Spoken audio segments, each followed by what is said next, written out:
David Andrew Weeb, founder of Spark Infinity niche-based Facebook group. David, what is going on in Spark Infinity? Spark Infinity has been growing pretty rapidly since January.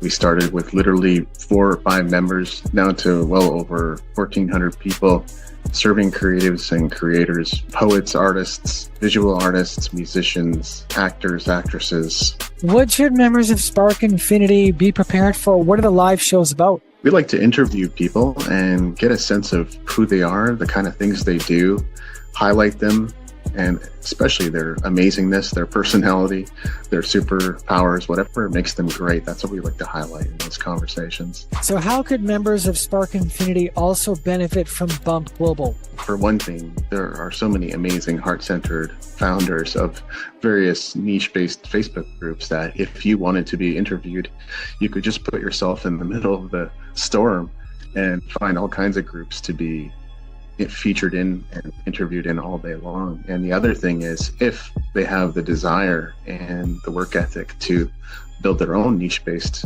Facebook group and blow it up, that's another opportunity that's waiting for them. And I only see things growing from there. Spark Infinity, happy Saturday. It's David Andrew Weeb here, joined by Aaron Marcus. Aaron, how are you doing today? Hey, I am doing great, David. Thanks.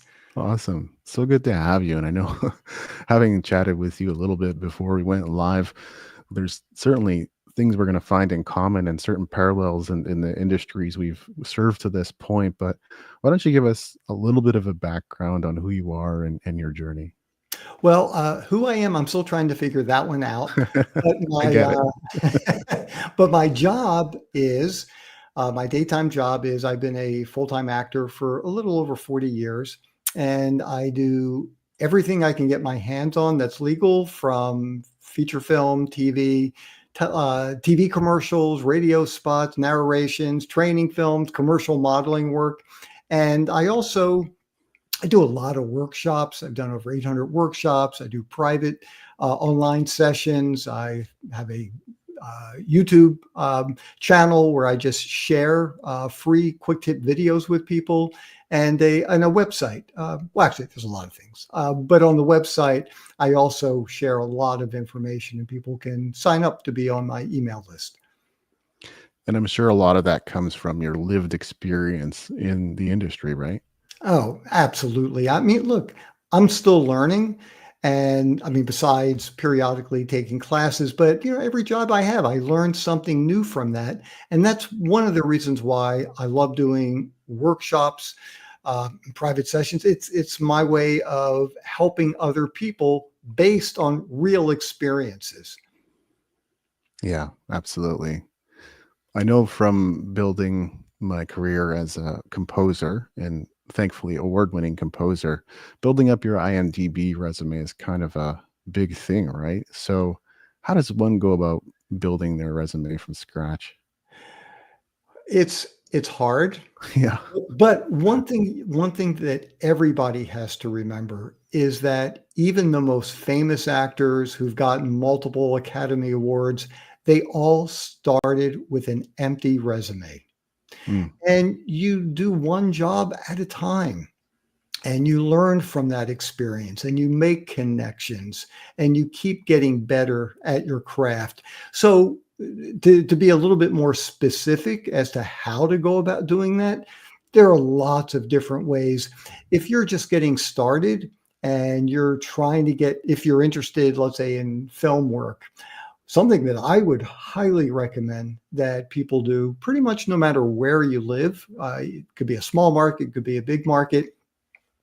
I would check out a local college, university, or community college, go to their art department online, see who's teaching film classes, look at the film classes. If it's about, the history of American film, skip over that one, but find a class where students have to shoot films for the course. And then you get in touch with the instructor and say, you'd be interested in auditioning for a student film. And that could be a great way to get started, to make connections. Assuming things go well, you never know where that particular student might wind up and might start shooting larger independent films and then might be shooting feature films. You just never know. But something that I've learned is that getting on the job training is invaluable. And you can just learn. Look, you can learn a lot being in school, but there's nothing that will replace actually doing the work. It's just like for musicians. You can sit in practice rooms all day long and be phenomenal.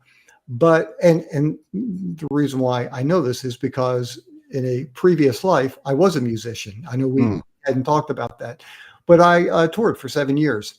Oh, wow. And I'll tell you one thing they never taught me was when my brother and I were we were the opening act for John Prine.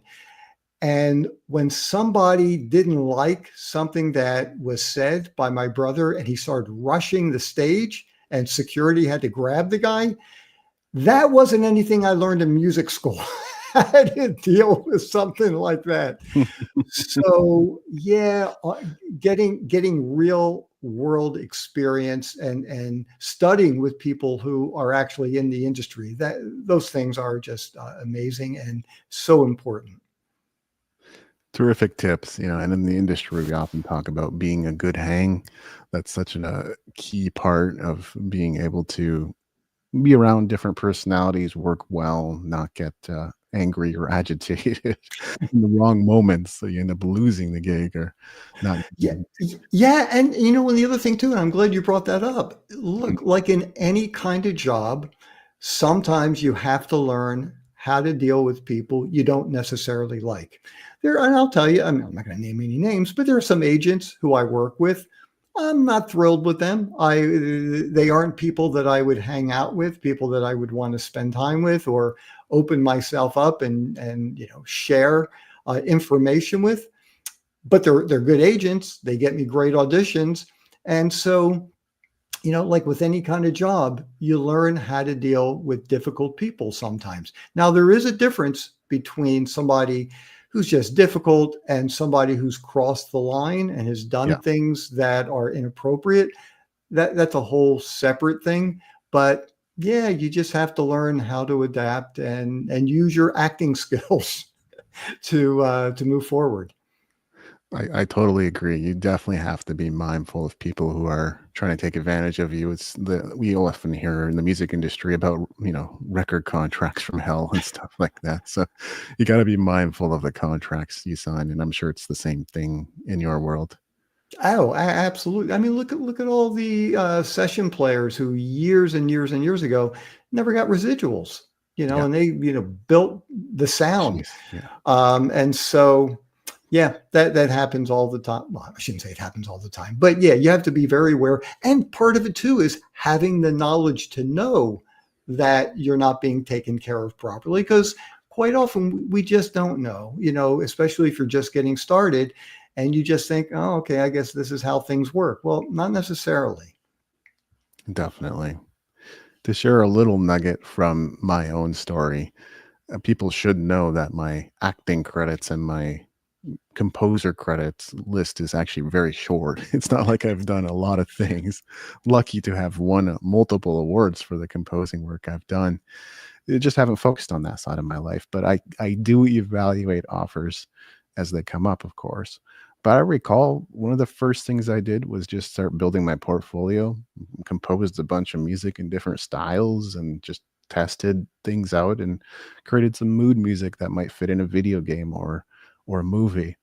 And then eventually got into these rooms and they were super cheesy, like the worst cheese and cracker spreads you've ever seen, and fluorescent lights and fold out chairs and fold out tables. But I just sat there and I listened and I shook hands and I handed my CDs and they liked it, and we would listen to it and they liked it. Very, very humble beginnings. But that's why I like what you said about going to colleges and universities, because once that producer took things seriously and decided to go to school, now he was forced to complete projects. And he called me to do some composing work. Then it got sent out everywhere, and then it won some awards. So it's like that is definitely how things seem to happen in the film industry. And I was wondering, so when you were talking about, let's say scoring for film or TV, aren't there platforms now where you can upload your music? And I guess you kind of hope yours is going to be one amongst, Yeah, thousands.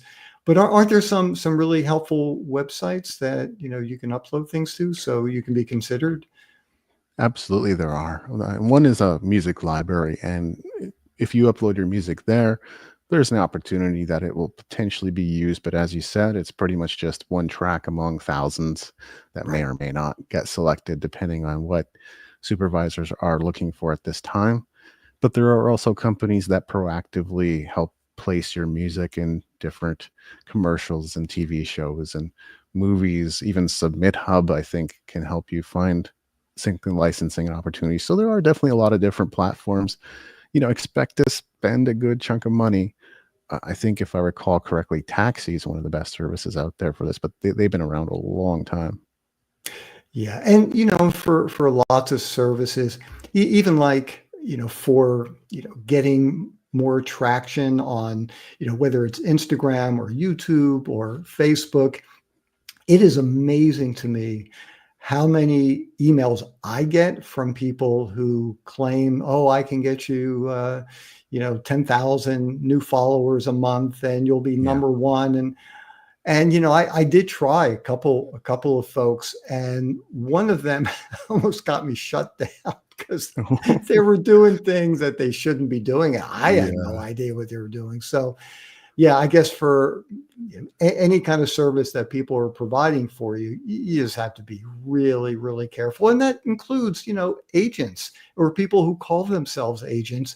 And, at least in the acting world. And some of these people, I mean, they're charlatans, and they will Yeah. take an upfront fee. I remember there was a place, and once again, I'm not going to name names. They haven't been around for many years, but they would spot people on the street. You've got the look. They would go to shopping centers, shopping malls, and hey, I think you're going to make a lot of money. We want you to come in, and then you go to their place. They sell you on classes, which I can tell you that SAG-AFTRA, the union for actors, they don't allow any SAG-AFTRA franchised agents to offer classes because they view it as a potential conflict of interest. Because, hey, you want me to represent you? You got to take my classes. But this one particular place, when you walked in and you thought that you were going to be offered a contract, they were just selling you classes.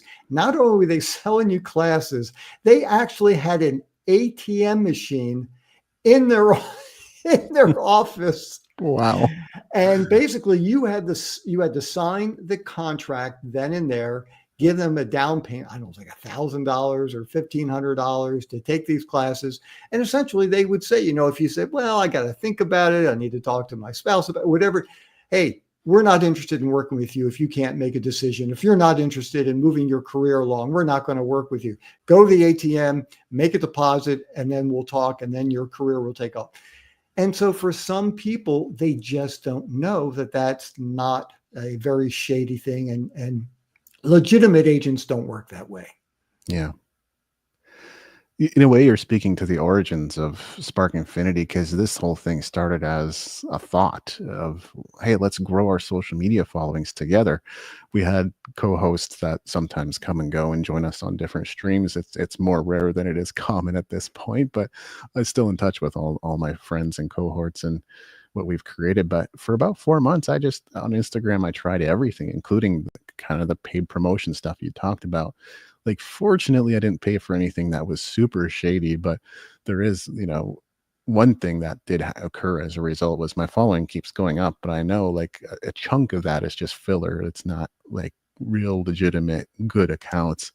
And it's nice to see the following go up. I think it's a validation of the hard work I've put in and continue to put in over a long period of time. But you don't want to end up with your account banned. That's for sure, especially if you spend so much time. Hey, I was just going to ask you, because you've got such a great voice. I don't know if you have any interest in this. Have you ever thought about doing audiobooks? Yeah, and as a matter of fact, I've done a couple, so I have some experience. I did them for my friend Amos Bracewell, and I've got 13 books of my own. It was just kind of a daunting prospect to think about reading 100,000 words and then 80,000 words and then 60,000 words. Yeah, yeah, because your voice is great, and I know some people, and that's all they do are Mm, audiobooks. And the way that this one guy explained it to me, he said, "Yeah, it's kind of like you're standing in an upright coffin for 6 hours a yeah. day," and that's what he does. But he really likes it. No, I could absolutely set myself up to do it. And I know the ACX program is out there and you can Yeah, just put yourself out there as a narrator. All I'd have to do is maybe I am planning to buy a new mic anyway. This one does tend to pick up some background noise and some shielding. And then you got your vocal booth. So it's not too bad, especially the audio sweetening technology that's available now. I've been using a phonic a long time. It seems like they kind of rebranded themselves as AI, which maybe they were, maybe they weren't. They've been around longer than the current AI trend, but their software definitely works. You know, it cuts out the background, it smooths out the levels of your voice, boosts the levels if need be, and it's just fantastic. So I tell you, the reason why I don't think I could do it is I'm not. My brain doesn't work in the way where I could do the proper editing mm, and counting, with the numbers and knowing when to cut this and then, put it here. I tell you, I would make such a mess of it. Now, if somebody else was handling all of the editing part, yeah, that I could do. But it takes somebody who not only has a really interesting voice, somebody who knows, some acting skills to be able to bring something to the table so you don't put people to sleep, but you yeah. also have to have the technical skills to give people a final product when you're done. I have to say that's still ideal. Like if I could go into a studio and there's a producer and there's going to be things that he hears that I don't hear, inevitably, it's like you mispronounced and it's like, oh, I did. For the I didn't for the know. Yes, throughout read the that again, entire please. book. Whoops. It's For the not entire book, Eugene, yeah. it's Eugene. Oh man, that's not good. Which is not to say I haven't heard that because I listen to some Frederick Dotson books and he usually works with a certain voice actor and he's got a YouTube channel. It's kind of cool. But there's one book that he personally read and I was like, Fred, I don't think that's how that's pronounced. Like, congratulations on doing the research, and yet somehow these names and locations and stuff was like, I don't know if that's how you pronounce it. But I'm not picking on him. I love his work. It's actually really good. Yeah, and like I said, I mean, I know some people who really love doing that, and it Mm, just gives them full control. They can work on it when they want to work on it. If they're busy one day, they can do it in the evening or not do it that day. And as long as you meet your deadlines, it sounds like a pretty good gig. yeah, it is. It is. It can be really decent, and it just depends on what sort of fee that you can personally command, I think.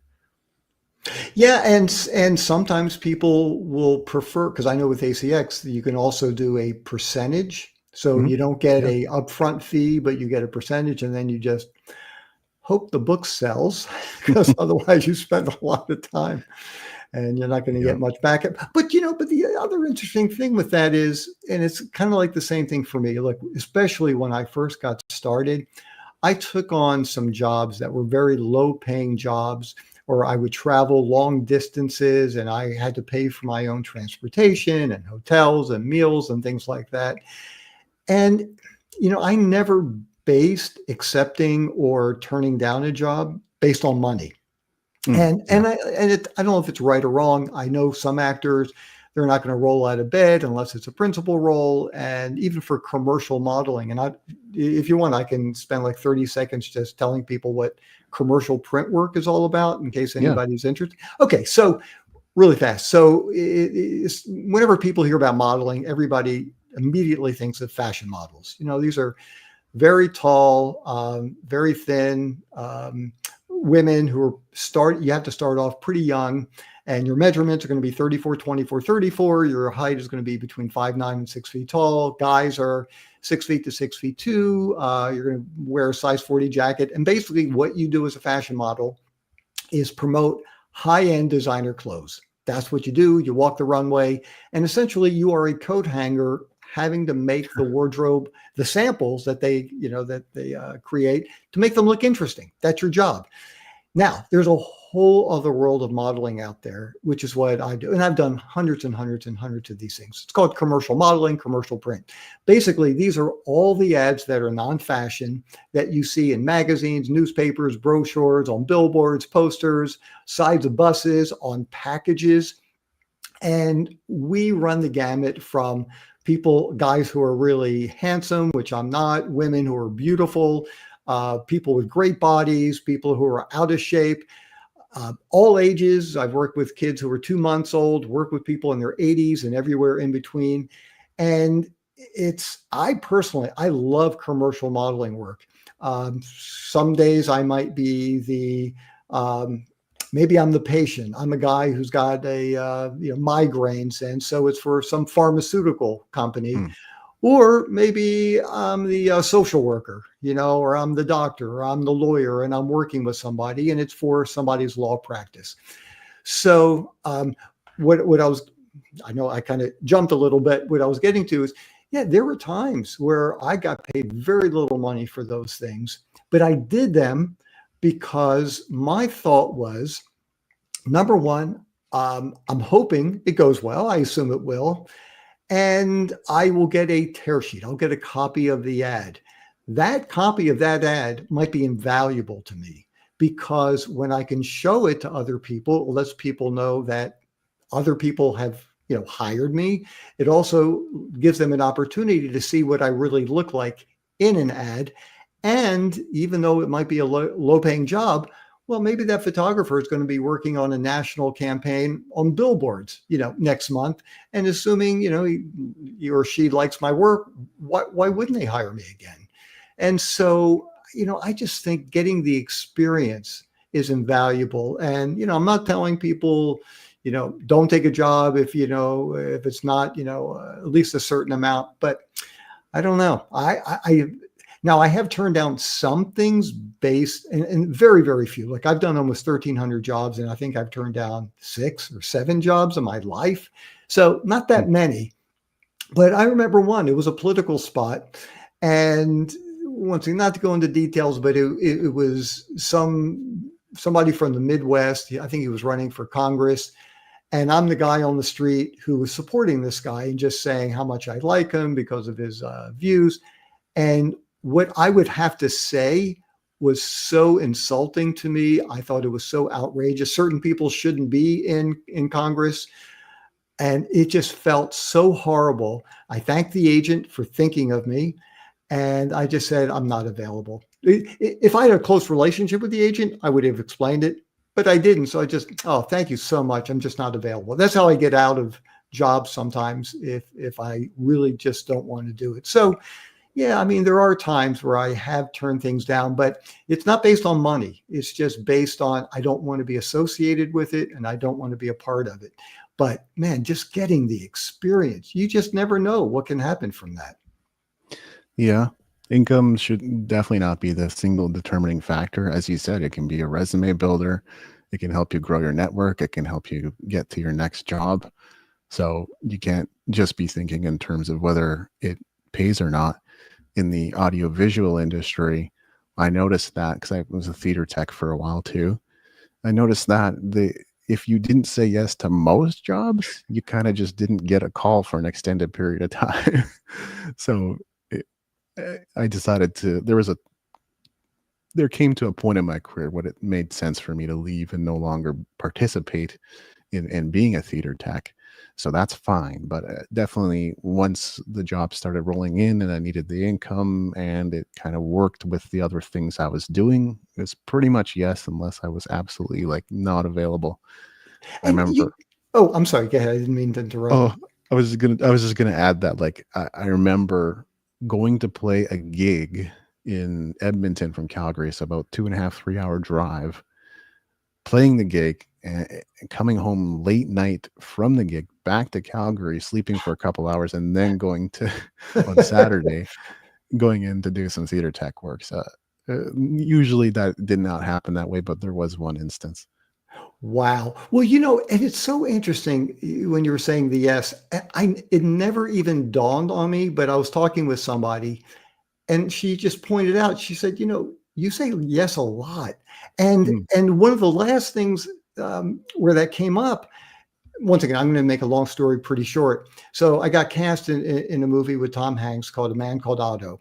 And when I got cast, they told me that I was going to have a stunt double because my character falls off a train track platform, lands on the track, train is coming, and Tom Hanks jumps down and he's kind enough to save me from getting run over by a train. So, I expected that because I'm not a stunt actor. So I was watching the stunt actor and they flew this guy up from Texas. They were shooting the movie in Pittsburgh. And this guy was phenomenal. He had done a lot of stunt work in the past. And later in the day, I was asked, hey, would I be comfortable doing the stunt? And I don't know why. I just said, yeah, love to. So mm, I've never done anything like this before. So I quickly met with the stunt coordinator because it was a dangerous stunt. I'm falling 8 feet down to the ground. And he explained to me what to do, what not to do. I spoke with some of the other stunt actors just to make sure that I was comfortable doing it. And the crazy thing was they wound up using my stunt in the movie. And it not because, I was necessarily so much better than this guy, but just continuity wise, it made more sense seeing me walk to the edge of the platform, fall instead of having to see the back of the stunt double and do it. So, yeah, saying yes, man, I tell you, that has really taken me to a lot of really interesting places. And once again, I'm not saying always say yes if it's something that's not right for you. But, sometimes you just want to do things that are out of your comfort zone and experience it, even if it means not doing it right. yeah. No, there was a period, and I think that's the key, right? Is that we go through different ebbs and flows in life, and it's about choosing your moment. But in 2014, it was just things were not going as I wanted them to go.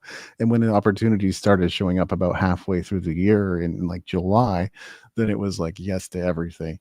And then it was managed chaos. But hey, I kind of just did what I had to do, being willing to do whatever it takes. Well, instead of meditating on you just meditated on yes, and that's what got you through. That's right.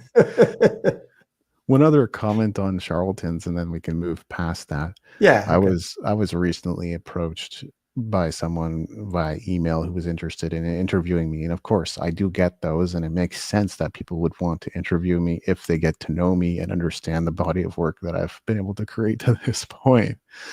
However, once I went to schedule the call with him in Zoom or Calendly or whatever, it was a calendar scheduling tool.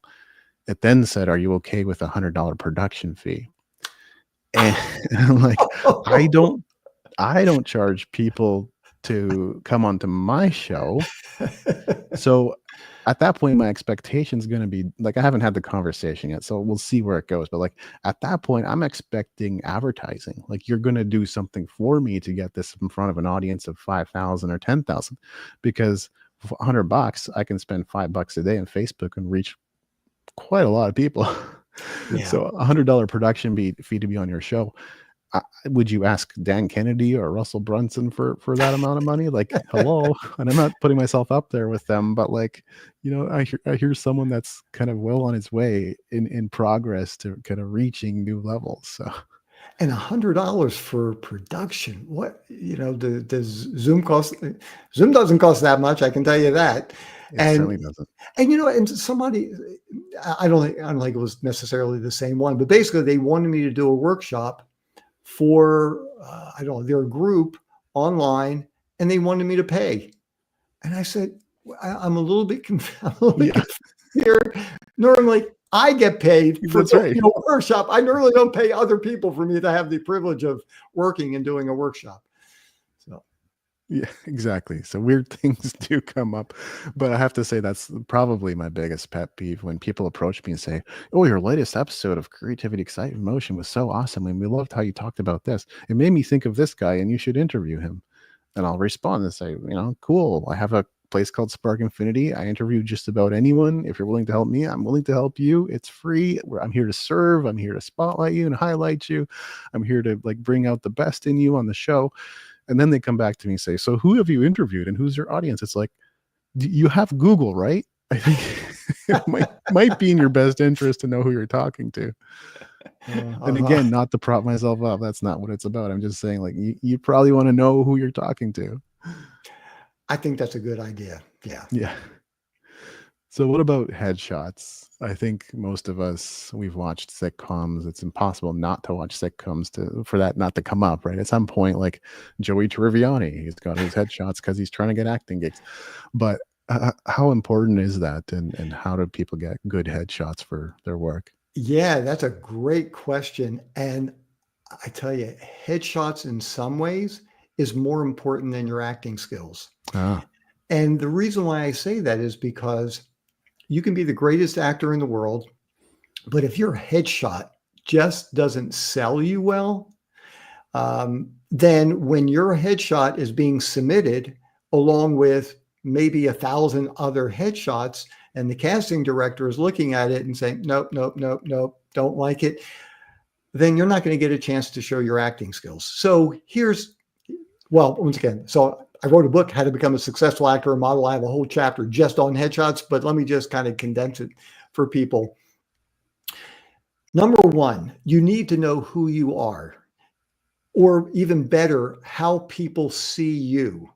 And you want to create a headshot that reflects that image. So for somebody like me, I know that if I walked into a room, people would, and I said, hey, so what do you think I do? What's my daytime job? Most of the time people would say, yeah, you look like a doctor. You might be a lawyer, maybe a professor, somebody professional, highly educated, very successful, what you're doing. And all of those things make sense. Now, I'm a college dropout and I don't have a degree yet. I'm still holding out for an honorary degree at some point. But that's my look. It doesn't mean that's who you are, but you need to figure out how people perceive you in this world and then create a headshot that exemplifies that. Now, some of the other key ingredients to putting together a great headshot is your wardrobe is essential. A lot of times people go out, spend a fortune on great clothes, things they think they look great, wonderful in. The problem is you don't want to wear anything that distracts people from looking at you. So in my current headshot, if you go to howtoactamodel.com, you'll actually see my headshot there. I've got a sports coat on. I've got a blue Oxford shirt and a black V-neck sweater. That's all you see. Nobody's going to stare at that and say, wow, look at that blue Oxford shirt. But it puts me into the right category of looking like a professional. And the other thing too is, and most people, look, when I first started, I had no idea. When an agent told me to go out and get a headshot, I didn't know what a headshot was. I didn't come from an acting background. So I just said to her, I guess I had enough sense. Hey, where do you recommend I go to get a headshot? And she gave me the name of the photographer, walked into the session, and I said, what do I do? And he said, well, why don't you just make a lot of faces? So I made a lot of faces. And out of 200, 250 shots, we salvaged one. It was a horrible session.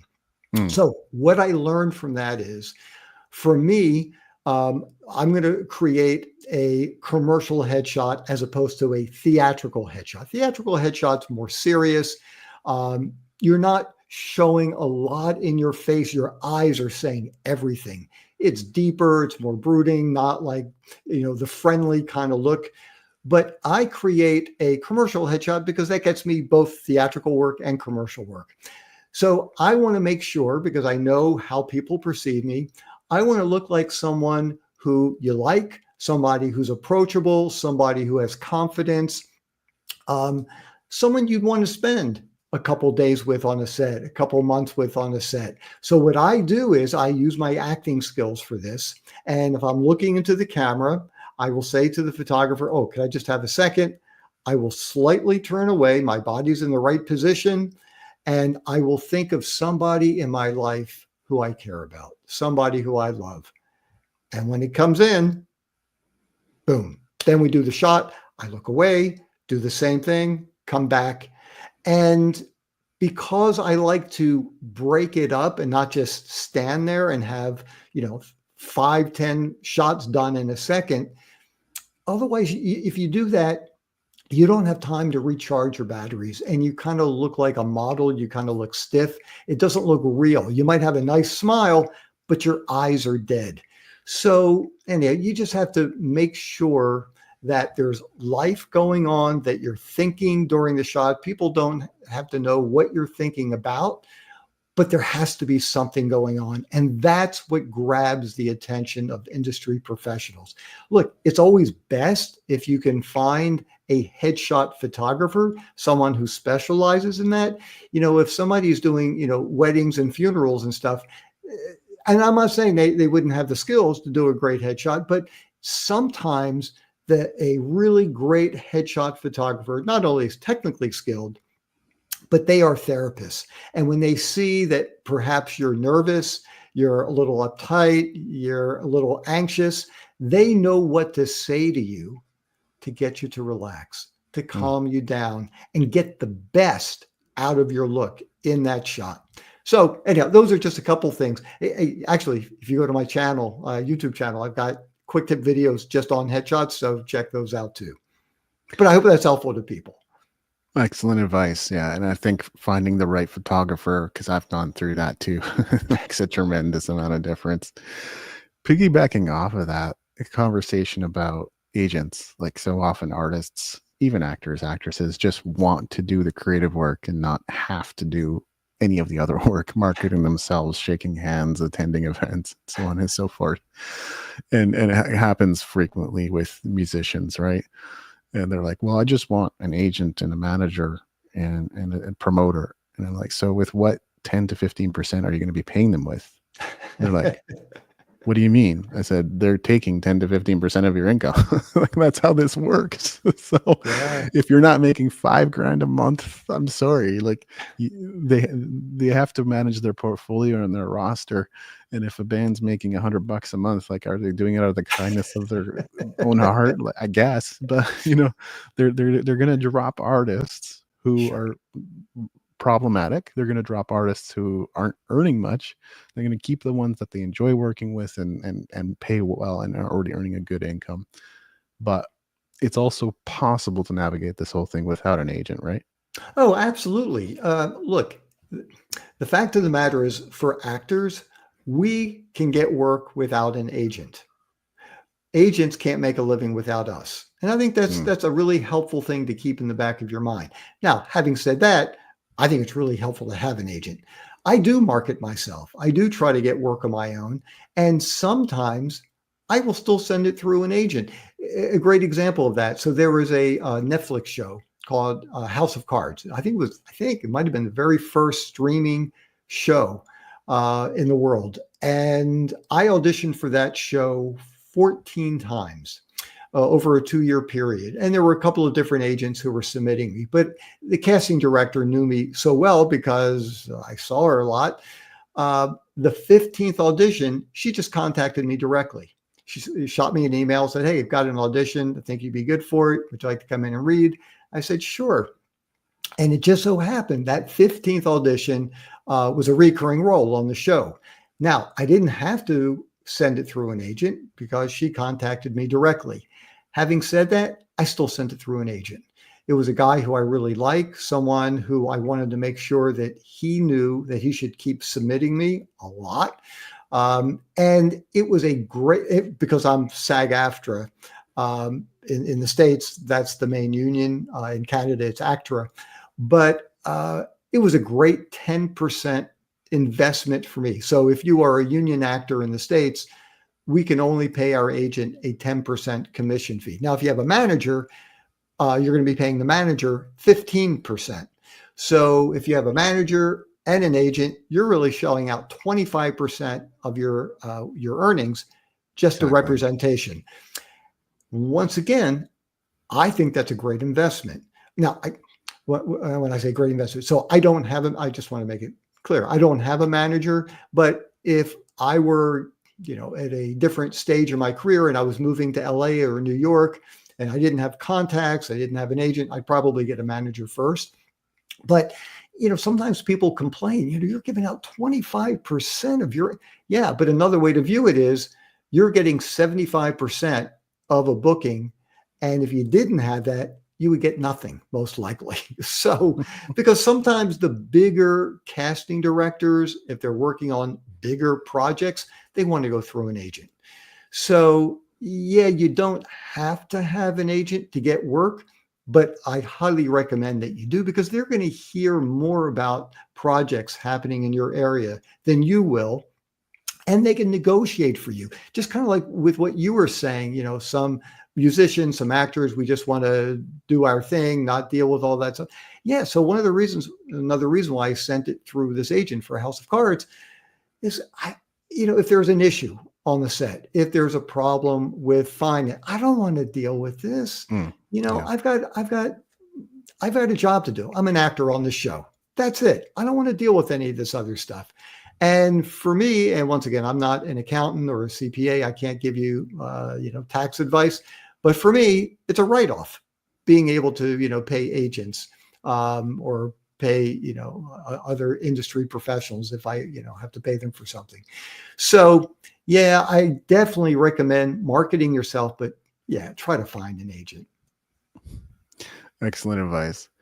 Aaron, I've really enjoyed this conversation, and it's not like we have to rush to an end or anything, but you did cover all my questions.